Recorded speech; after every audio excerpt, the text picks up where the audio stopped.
So, welcome back everyone to What's Next in Cars. I'm back here with Rob. Hello. I'm Beau. We're on episode 7 right now. So, if you've been holding out, thanks for joining us.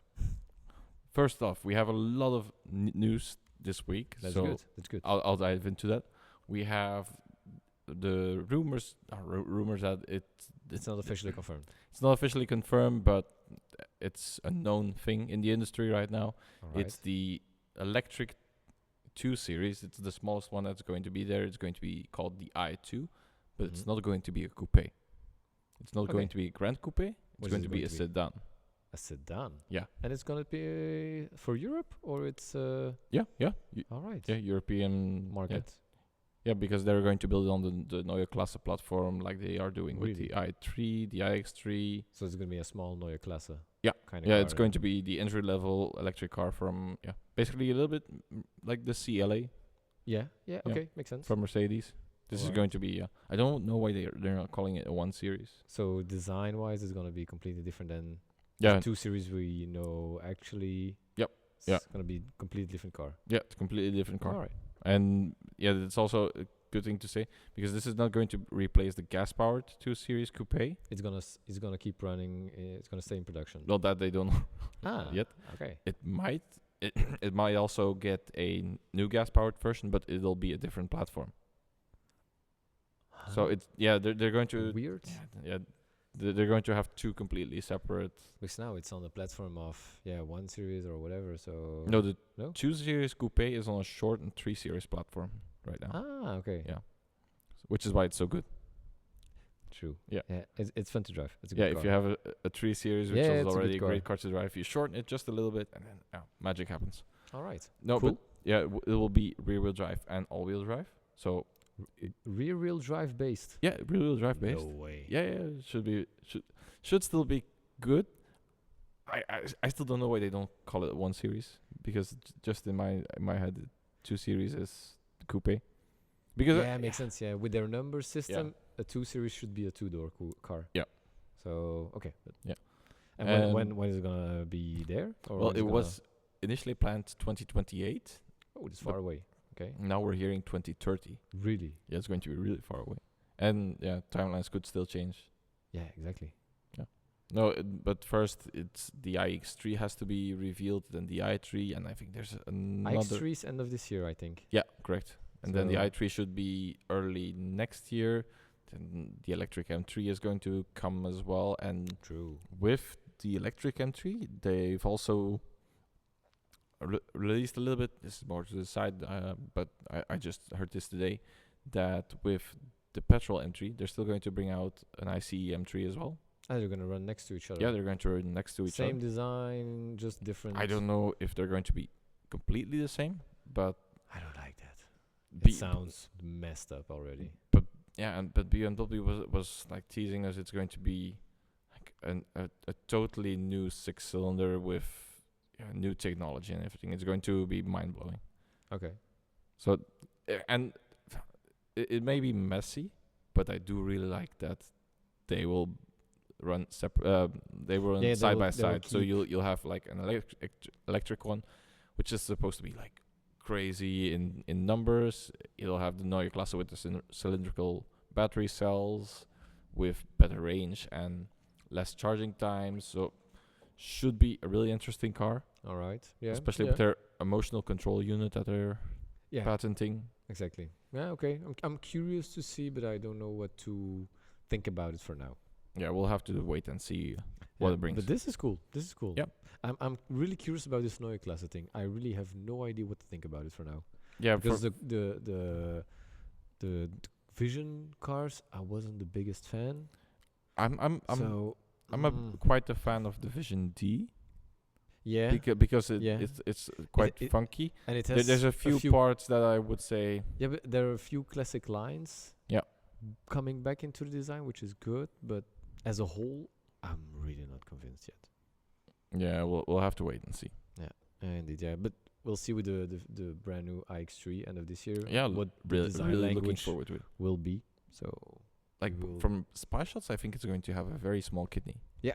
That's what I saw too. Yeah, so that might be good. Small kidneys is good. Yeah, but then from one side of the spectrum to a completely different side of the spectrum is the production version of the Detomaso P72 has been revealed. Finally. How long did it take? 6 years? I think it's more. Yeah. It must be more because it feels like an eternity. But this, I'm going to be honest about it because I know a lot about the Detomaso stuff. Yeah. It's a weird story. Yeah, okay. About the new management, you mean? Or with the management and yeah, okay, fine. And it's weird, you know, they presented the car already, I don't know how long ago. Presented with that V12 from the LaFerrari. Yeah, but basically it was... And then it was like a badass prototype. It showed up everywhere, but at the end they just repainted the car, and it was always the same car that they showed. No, they had... Two or three. Yeah, two. Yeah, 2 or 3. Yeah. And I was like, yeah, but it's really weird. Honestly, I like it because if you remember when Carroll Shelby, he introduced the Cobra. Yeah. The Shelby Cobra. He had one car, and he was like, oh, yeah, I have to sell this to a lot of different journalists. So he set up a whole schedule with a lot of different journalists, and every single time a new media outlet came to them, really, they repainted the car. No way. Yeah, and not like Brilliant. strip the paint, but just paint on top of it. So now in the museum you can still see the car, and you can see the different layers of paint, and that's when the embargo was lifted and everyone could release their articles about the car. You could see in every article it was a different color. So they're like, oh, there must be a lot of them. Super clever. Okay. Yeah. Well, yeah. Yeah. So with the P72, you can't do that, unfortunately, because it's like a seriously limited production car. Yeah. Well, they haven't revealed how many, I believe. Or maybe they'll do 72. 72 or 100. Yeah. Like super small amount. But yeah, the design is basically inspired by the Detomaso P70 from 1965. It's definitely one of the best looking cars. Such a beautiful car. Ever. The wheels on it as well. It's really, really cool. I like it. And sequential gearbox only, I think? No. Or manual too? No. So, yes, we have... I'm coming to that. Okay, sorry. We have this interior as well. It's beautiful design. And the thing you can see here, there's no screens, there's no infotainment. Yeah, but that's what everybody wants, just pure driving. And the thing I love is what I saw is like, we don't have any drive modes. No, it's just car. Yeah, it's done. The traction control maybe. The suspension has 3 settings. Okay. But they have to be changed manually. Oh, whoa. Okay. Yeah. But it's like, this is it. Yeah. And probably you can have like a dynamic traction control and then exactly all off. Yeah. But yeah, it looks very cool. And it looks even better than the prototype somehow.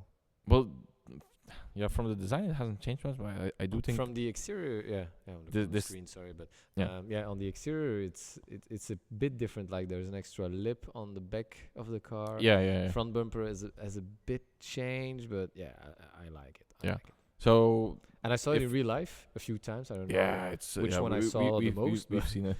We've seen them a few times in a few different colors. I really liked the baby blue and the yellow. The yellow one is cool. Yeah, the yellow one is cool. I saw the red one too. I like red. I have something with red. Oh yeah, right. I saw the red one too. It's the same car, you know. Yeah. Yeah, I know. But I think it was one of the first colors they put onto it. The red one. Yeah. Red and blue. Yeah. Yeah. Red and baby blue. Yeah. So, but very pretty. It has a carbon fiber monocoque with front and rear subframes integrated. So that means there's no bonding, there's no welding. Sounds expensive. That was the first thing I was going to... If you have an accident in that and you hit the front subframe, it's going to be like a total replacement of the whole monocoque. It's good for after sales, you know. It's like service guarantee. Yeah. They'll have like 100 different monocoques set up for... Exactly. No, but I do think it's really cool, and the rigidity on that must be really amazing. It has a 6-speed manual. No sequential. No, 6-speed manual. Ah, because the V12 was sequential. That's cool. Yeah. I'm slapping his gears. Yeah, but basically the V12 one was the the Apollo IE chassis. Exactly. Yeah. With a Detomaso shell makes sense on top of it. This is a completely new monocoque. 6-speed manual, supercharged 5-liter V8, producing 700 horsepower to the rear wheels. Fine. Yeah. Detomaso says that the powertrain is exclusively developed for the P72. But honestly, if we're thinking 5-liter V8, probably for a Coyote motor. Exactly. Which you can find in F-150 and Mustang. Yeah. And supercharged, that's probably going to be the Roush supercharger, which produces 700 horsepower, incidentally. Exactly. I was like, we've heard about it. Honestly, it's a really good sounding engine, and it being supercharged. I don't know if it matches the character of the car, though. To be honest, the P70 was also a V8. Yes. Okay. I mean, it's Asian management right now with Norman Choi, but the Detomaso brand is an American brand. Yeah, that is true. So that's true. The V8 makes. I would have loved to see a V12 in it. I think we were just a little bit too spoiled with the prototype, the Apollo V8 and the V12, Apollo IE. Yeah, makes sense. But delivery should start later this year. So yeah. What? Yeah, really. No way. Yeah. Okay, I'm curious to see how much delay will be on that, but I'm just curious to see how much we'll see them in Europe. Yeah, but normally we should have one in Belgium, but apparently the order was cancelled. So really? Yeah. Oh, that's a shame. Yeah. Okay. So, or maybe it's still coming. I don't know, but the person hasn't been talking about for quite a while now. So let's see. Yeah, but there isn't much to talk about a car that's not coming yet. There's like maybe he will talk about it now. You can always say with this new released. Yeah, you can always say like, okay, my car's not here yet. My car's not here yet. But but maybe about the configuration or I don't know. Yeah. So yeah, but that's cool news. That's really cool news. And we're doing. It feels like we're doing parkour today because we're going from one side of the spectrum to another. We're going back to the other side of the spectrum. Okay, cool. With the Fiat 500. So there have been a few shots released from the Fiat 500, and what we can see on what's been camouflaged is the grille. So it now as a real. Yeah, we were talking about the horse engine. Yeah. It's happening with the Fiat. It's not the horse engine, but they have the 1-liter 3-cylinder hybrid that's going to be inside the Fiat 500. Really? Yeah. Okay, and electric will keep existing? Yeah, it's on the same platform as the electric one. Okay. And they're seeing that the sales haven't been as high and the demand hasn't been as well as they would have expected. It's normal. They've actually had to stop the factory a few times. Really? Yeah. Just because you don't see them around, and it's a really fun car to drive. To be honest, I saw them around much more when they launched. Yeah. Exactly. When they now were launched, I don't see them that much anymore. But now, which is really weird. And it's a really good car. It's a really good car. Quality wise, driving wise. And if you get like the 3+1 with the funky door, it's really good. It's like one of the only affordable small sized convertibles in electric. Okay, a convertible. I'll give you that. Because the Mini Cooper that was open top. Sorry, yeah.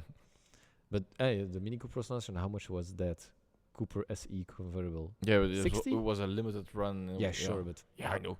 But it was super expensive. And honestly, I love the Mini SE convertible, but I flat out told Mini like, what you're making is a ripoff.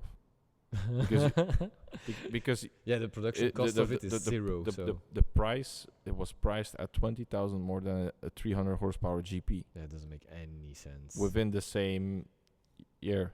Yeah, exactly. Yeah. So this is they just charged as much as they wanted to. Exactly. Yeah. But then the Fiat 500 E convertible is a really good thing to buy. Yeah. So it's a 1-liter 3-cylinder. Is the one you had in the Lancia Ypsilon? Is that? I think it is the same. Yeah. So it's a funny engine. Yeah, they're saying it could be 70 horsepower, but it also could be like 90 or 100 horsepower. It's still fine, for the weight.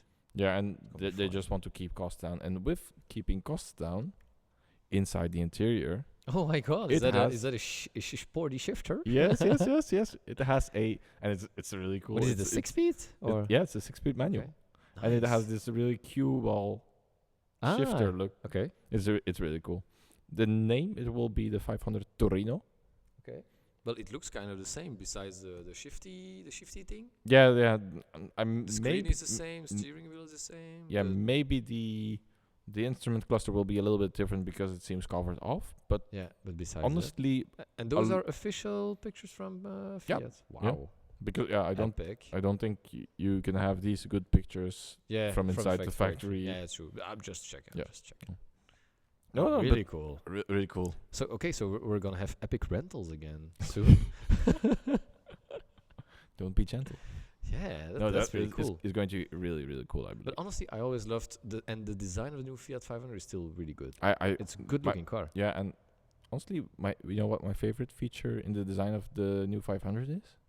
It's the indicators.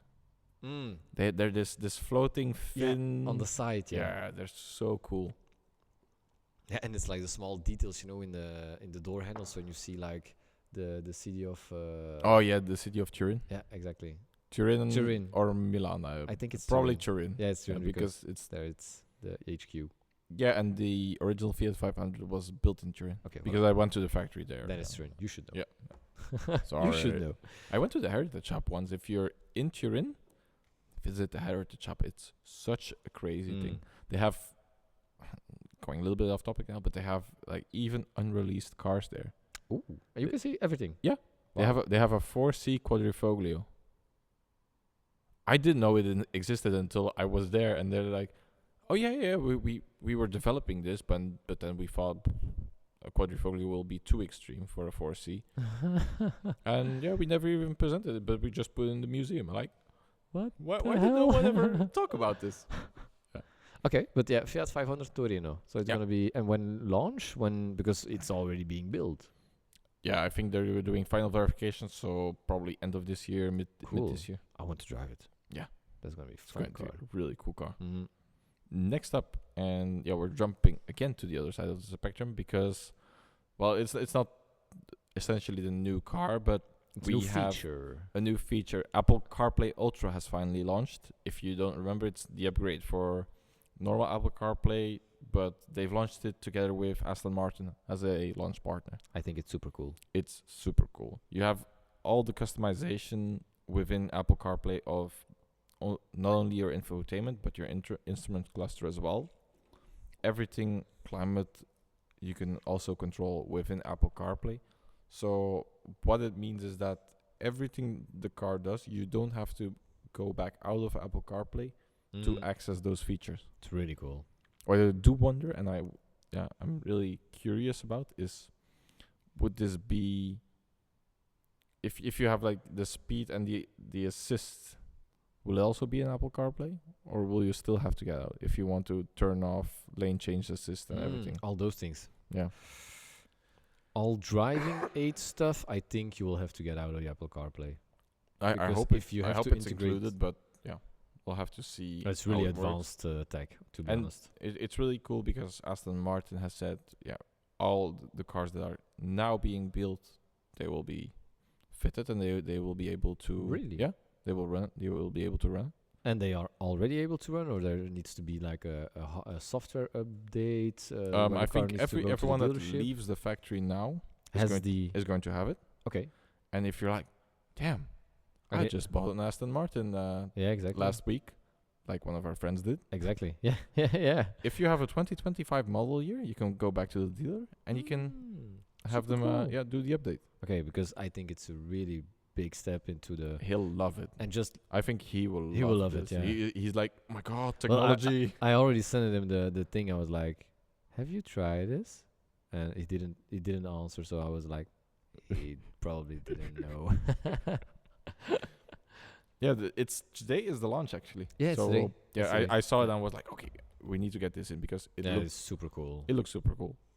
I'm really curious to see what other brands and how it will work into different models and depending on the infotainment, how it will look. Yeah, I'm pretty curious about that because Apple CarPlay, the regular one, sometimes I'm still like, oh my god, this looks super messy and it's not pretty. Really? Sometimes. Really, it's not that often anymore, but honestly, like one thing I would miss is personalized screensavers. But why? Because put the dog on it or whatever. Yeah, it's cool, no?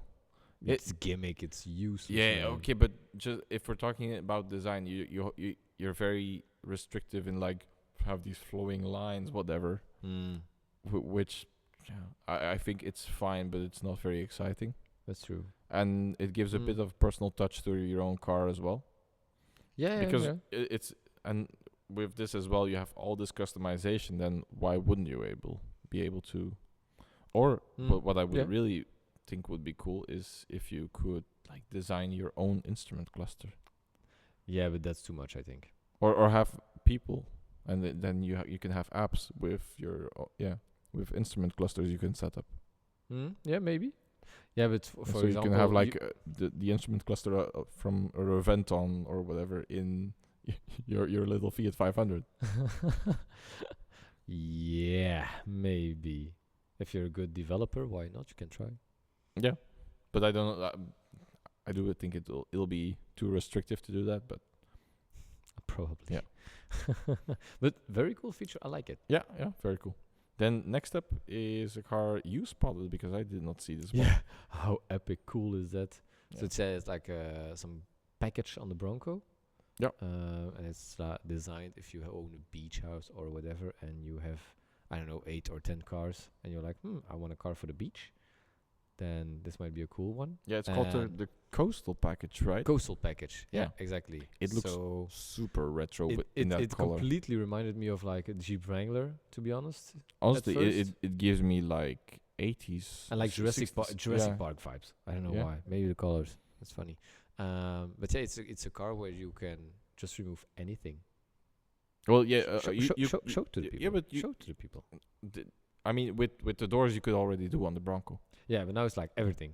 The entire roof. Yeah, but you could also do that on the Bronco already. So what's the big difference now? It's the tent on the tent on the top, and I think mostly the protection bars on the side. The protection bars which can't fall off. Yeah, and the pinstripe, which I really love the pinstripe. The pinstripe is cool.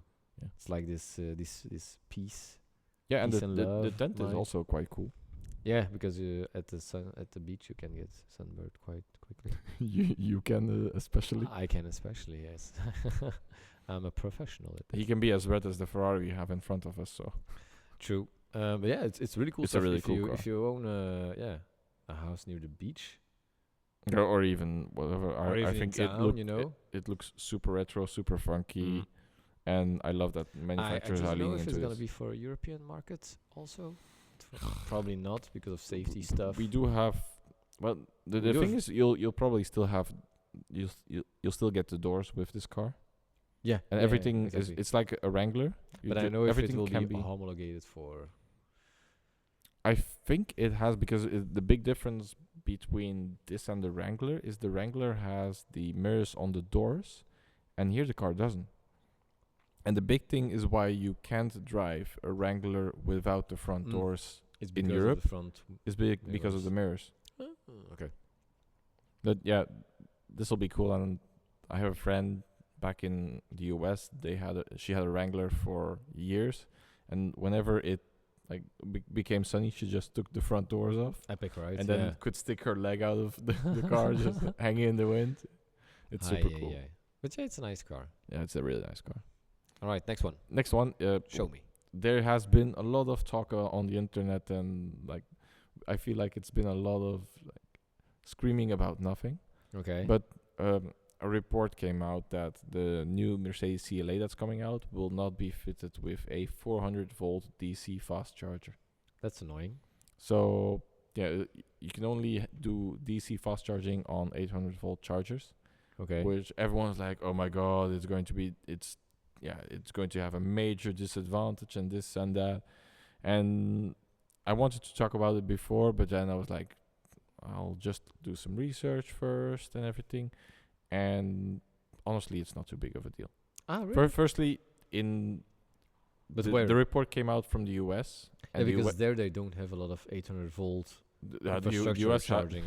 The US just has terrible just in general, probably electrical infrastructure. Yeah. You just have these power lines going between a forest, and if one falls down, a whole city gets screwed up. Yeah, so and also there hasn't been as much investment in chargers, so you have a lot of older chargers. If you're getting a CLA in the next year in the US, it'll have a 400 volt converter.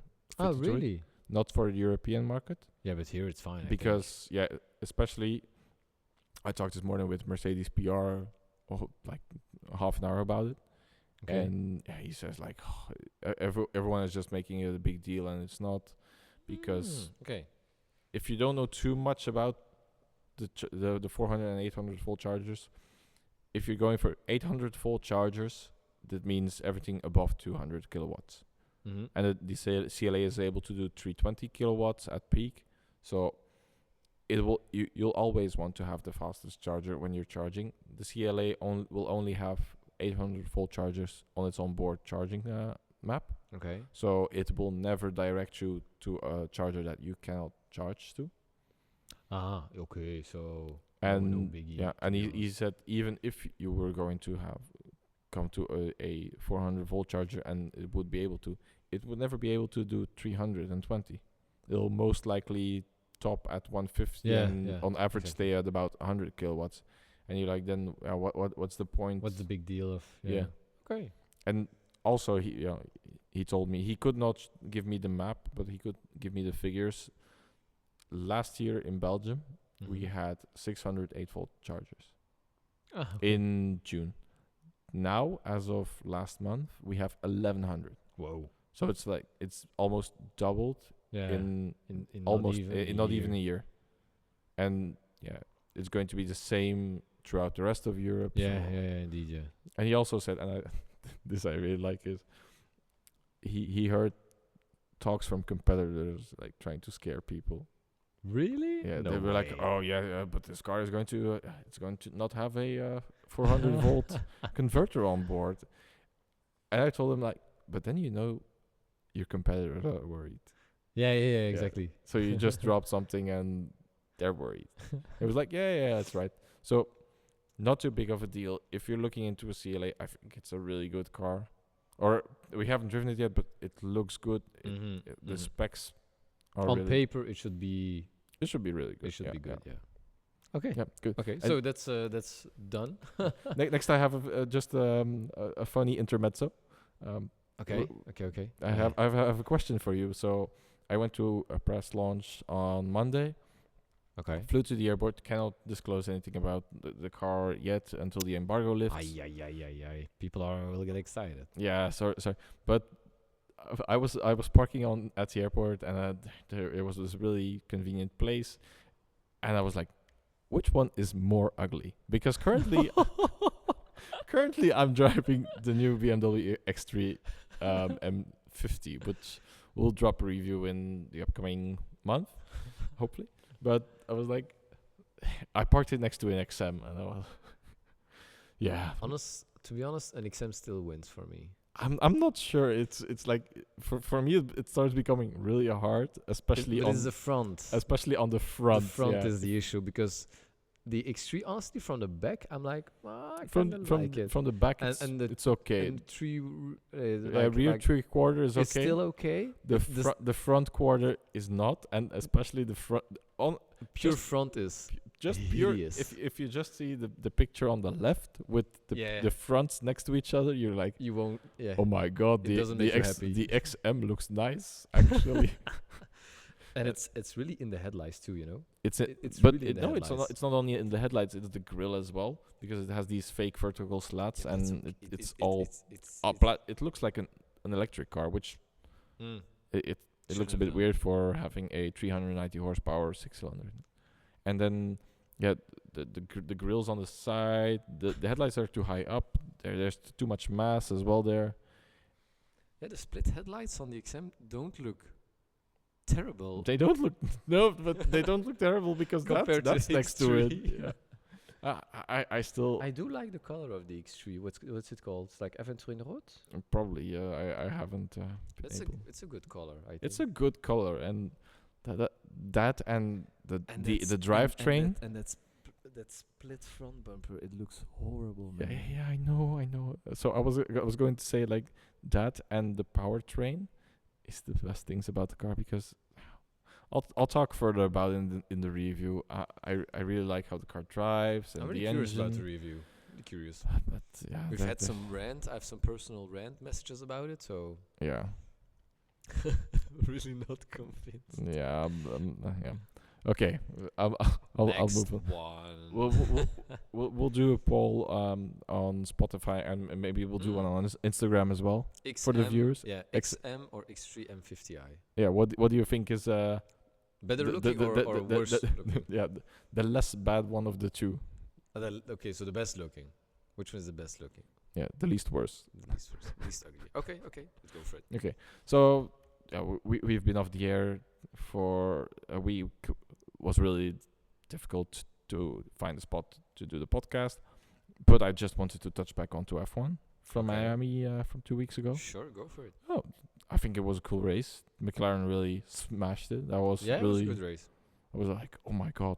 It was entertaining. They had a 30-second advantage to Mercedes and then a 50-second advantage to Ferrari. Yeah, but their car is like running peak. And like everyone is now because apparently Red Bull had contracted an outside party to make thermal images of the rear drums of the McLaren. Really? Yeah. So and you can see they're visibly on the thermal imaging cameras. They're much cooler than everyone else. Which is probably why they're able to deliver more power all the time. Yeah, and they have such long tire life. But yeah, everyone is now speculating like, how are they doing it? Is it phase-changing materials? Do they have... Yeah, nice. Well, it's fun. It's fun. There's a good, solid competition. Yeah, I like that. Yeah, but now the gap is really big. I just hope it maybe from Spain it will reset a bit with the new technical directive. But the reason why I really wanted to talk about F1 again, because the best thing from the whole weekend was not the race. It was before the race. It was the drivers' parade. So it was hilarious. This year, with the 75th anniversary of F1, F1 partnered up with Lego. You can get all the F1 cars from last year in Lego as well. Exactly. So Lego was like, okay, we're going to really lean into this. And for every team, they made one car out of between 400,000 and 450,000 bricks. That's crazy. And that's a lot. Yeah, they fitted engines and they could like go up to 20 kilometers an hour. And then they put each of the driver pairing in one car. And what a super good idea. And just let them have run about. And the chaos from it. They were like, at some point, the Ferrari guys, they were like going back and forth to push the car forward to increase the speed. And it actually worked. And then they started cutting corners everywhere. And just hitting to each other. Hitting each other. It was really becoming competitive. And their faces too. Oh my god. Yeah, I've never the videos from on board from Hamilton are one of the best, and I've never heard Hamilton laugh this much. I don't think any of the drivers. Indeed. Because I think then Charles said like, we should have this for the rest of the season. Or everybody really enjoyed it. Or when it rains too much, they should just run these cars. It was really fun. So it was really hilarious. I do hope we'll see them on a few more tracks, but they'll first have to repair the damages. Max was like, "Oh God, they're going to have to clean the track up so much." I thought it was really funny as well because everyone was cutting corners, and then Max was like, "No, I'll take the racing line." True racing driver. Yeah. But yeah, that was F1. We'll talk a bit about the World Endurance as well. Because how good was that race? Oh my god! It was. It's getting better every single race. This WEC thing is crazy. Yeah.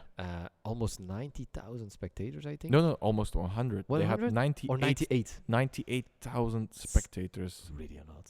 Yeah, but it's like it's the community around WEC is growing, and I like it. It shouldn't become too popular because then we have F1 stuff. It's already a bit too much. But yeah. I was there. I was invited by Mercedes. Thank you again very much, Mercedes. It was a really, really lovely weekend. And I went there on Friday and Saturday because the race was on Saturday. Mm-hmm. I wanted to go on Friday as well because I wanted to watch qualifying. It's a little bit calmer. Yeah, less And, crowded. yeah, you can go into the pit walk and have your driver signing. Yeah, that's cool. Yeah, that's really cool. I got my Ferrari 50 No cap way. signed by the cute is 3 that? drivers. That's really And cool. also my posters from Le Mans, Really? the winners, yeah. Oh, cool. So Okay, that's really cool. I'll show them a little bit later, but I didn't bring them. But Awesome, yeah, man. It's really cool. And Saturday, Friday, it still confuses me that it's on with Saturday. the I don't know why, because everyone was saying it's a public holiday in Belgium, which it wasn't. There's no Really? public holiday. Huh? Not I'm even not in aware of Bologna. So, no, but on Friday was really good, really enjoyable. Pit walk was quite cool as well. Not too many people on Not Friday. too many then. people. On Saturday, I went back and I It was went. super crowded apparently. It was too much. Yeah, Like- I heard that.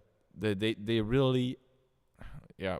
For if you're invited and then you're in a VIP, Yeah, you no can have problem. like the first 5 to 10 minutes of the pit walk are yours to take, so you can walk around freely, and then people who buy a then pit walk then ticket, they open the yeah, they open it, but only to the ones who buy but a still pit it's a walk lot of ticket. people. But the issue is that they sold way too many pit walk tickets because but at some point in front of the BMW garage, You couldn't see anything anymore. No, from the and door. like we were trying to get back to the front, because the issue as well was you go from the pit exit yeah.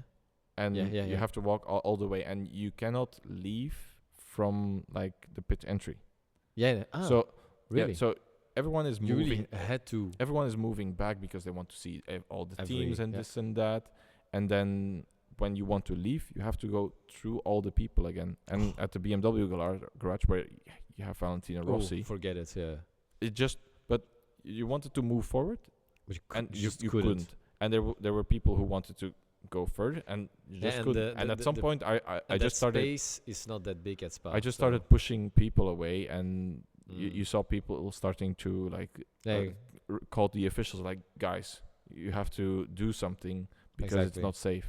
yeah. And I saw a lot of posts on social media as well. Ah, really? Yeah. Remember we did Le Mans 2 years ago, I think now. Yeah. Remember we did the grid walk.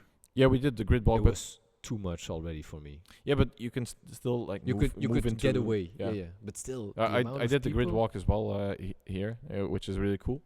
Yeah, I think it's one of the coolest things ever before the race. Yeah. The So much atmosphere, fun. and you Oh, can see it's inside the wonderful. cars. It's really cool. Yeah, and all the drivers Yeah. like just getting ready and Yeah. posing next to the cars. It's really fun. Yeah, stuff. and the fight was really cool. The Ferraris, they won 1 and 2, and we were yeah, and epic battles to be epic honest. battles. I mean, Kevin Like, Magnussen on on the the grass on the grass. Camel Straight. Yeah, and then the and then battle with the battle with- Alpine and Ferrari. Oh my god! And if you saw the onboard from like the GT3 car where they go, Where they go all around. yeah, one to each side, and if you're seeing it, it's like a jump scare. It's It's insane. As a GT3 driver, you must be like, especially because some of them are bronze, yeah. so they're amateur is not the right word, But they're not like but they're not. Yeah, because that, you have the bronze, crazy professional. silver, gold, and platinum, and all hypercar drivers are platinum. So the difference in skill. It's insane. insane. Yeah. Yeah, and still they managed to do it quite well Yeah. to get their way through. And I did have like one thing that was really the highlight of my weekend. So we were in the VIP, and then on top, just past Bruxelles, Le Fagne, Okay, yeah. there's they set up a VIP hotspot as well. Oh, cool. So you could Okay. view the track all the way down to the double gauche. Cool. which is really cool because you can see Yeah, the cars. exactly. They really squirm a lot there. Ah, nice. Okay. It's really cool. And so I was sitting there leaning on the terrace, and like at one point this guy comes next to me with sunglasses, and I'm looking at him, and I'm like, I'm sorry, are you Tom Christensen? No He's like, way. yeah, why? I was like, oh my god, I'm such a big fan. And I never do this. That's super But cool, man. I took a picture with him. Oh my god. That's And- super nice. Yeah, I did not tell you because I wanted to tell it here. That's really And cool. Honestly, he's such a cool guy. Super down to earth, no? My God, it's people say don't meet your heroes. You have to meet. If this is your hero, really meet him, because I expected to have like a 2-minute chat with him.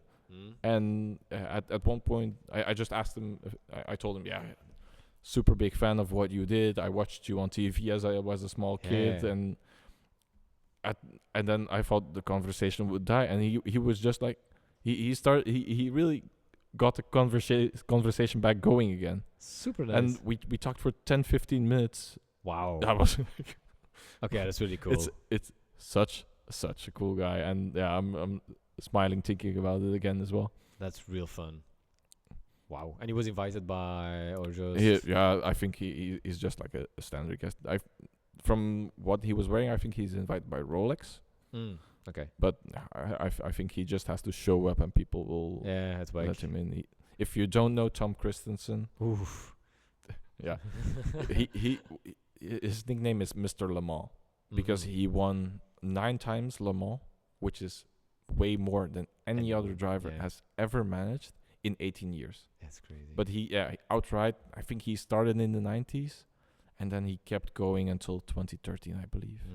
And he is one of the biggest keys to Audi's success in the era. Oh, yes. The night shifts he pulled, it's insane. Pretty badass guy. It's, and honestly, I did not expect him to be this chill. That's cool. That's really cool. Yeah. And it was also funny because, then he went back to a few of his friends there, and we wanted to leave. We wanted to go back down. And so I asked him, like, I don't do this normally, but can I please take a picture with you? Yeah, he said, yeah, sure. And then we're like, actually, I was waiting for you to leave your seat so we could sit there. Thanks for telling us. Brilliant. Yeah. Really cool stuff.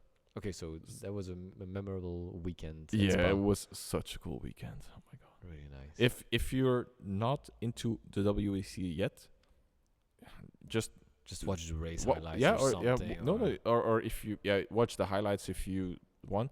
If you can, after 1 month they'll release the full race on YouTube. True. Yeah, so exactly. you can watch just free. Yeah, just watch free. You can watch Imola or whatever from last year as well. If you have a lot of time, you can watch the 24 hours of Le Mans from last year. And prepare yourself because in 1 month it's the 24 hours of Le Mans. It's in 1 again. month, exactly. Yeah. You'll be there. I will? I don't know. I don't. I haven't. Alpine is going to invite you. I don't know. I haven't planned anything yet, but Alpine, if you're listening, I'm open to it. I think they did really, really well. I'm really surprised how well they did.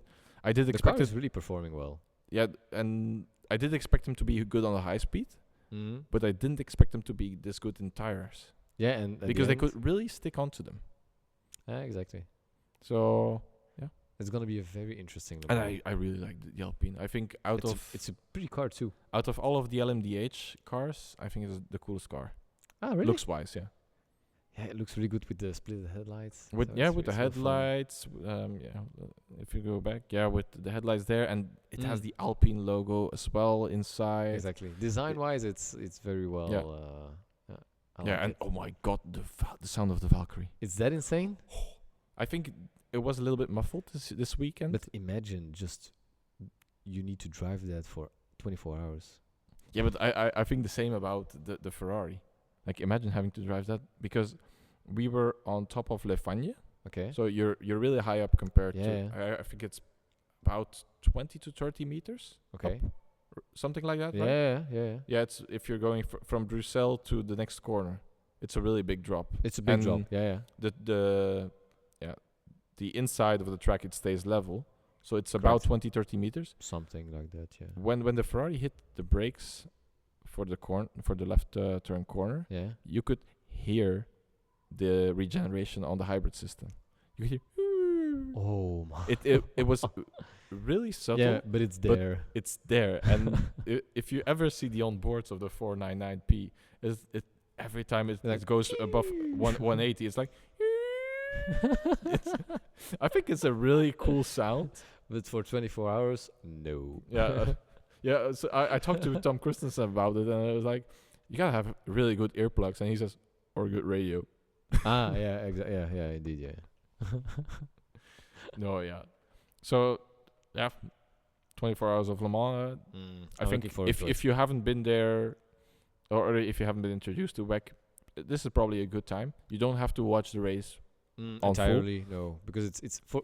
I discussed with it about that with a few people, and everybody was like, "Yeah, but it's so long and patati patata." So just try to just catch a few moments of the race. Yeah, you know, I'm a really big fan, and I try to watch the race as much as possible. But if you don't have the time, just watch. If you don't have the time, and this is the great thing with the app that they have as well. You can just like log on, watch 5 minutes, and then see a little bit later. And they sell passes for each race, so you don't have to get like a full subscription. And I think the onboards are free to watch.